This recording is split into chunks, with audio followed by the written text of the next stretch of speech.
Now to a story WBZ's I-Team broke, the first lawsuit in the Apple Store crash in Hingham. Today, we got to look at some of the evidence which the lawyers will present as they try to prove that crash was preventable. WBZ's Christina Hager is live in Hingham tonight with all the details. Christina?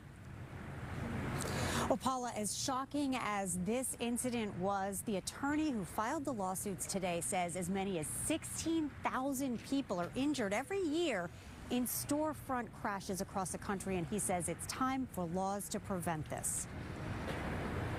As they recover from a nightmare they never could have seen coming, some of the injured are now pushing for justice through a lawsuit. Stephen Parrish was an Apple Store employee. Matthew Timberger, a customer, both alleging that this tragedy could have been stopped. This catastrophe was 100% preventable. They simply needed to place a few barriers or bollards. A construction worker killed and more than a dozen people injured last Monday at the Hingham Derby Shop's Apple Store.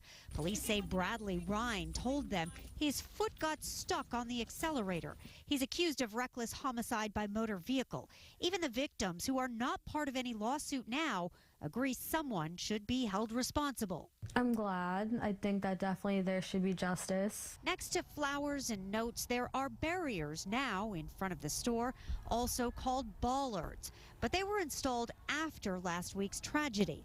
And attorney Doug Sheff points to photos of barriers he says were already in place behind the store, protecting pipes, stairs. There is even protection for dumpsters. So at this location, trash is better protected than human lives. But one local company that makes and installs protective barriers shared this crash test video with us, showing its bollards, like most, can only protect against vehicles going about 20 to 30 miles per hour. If a car is going 50 or 60 miles per hour, would any protective barrier stop a car going that fast? It would be very difficult, but there are military-grade bollards that would stop that. It certainly would have slowed it down or at least stopped it from going as far into the store as possible.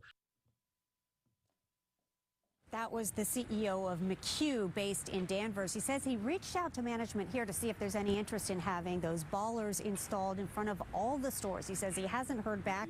We also reached out to management as well as Apple regarding the lawsuits. No response. In Hingham, Christina Hager, WBZ News.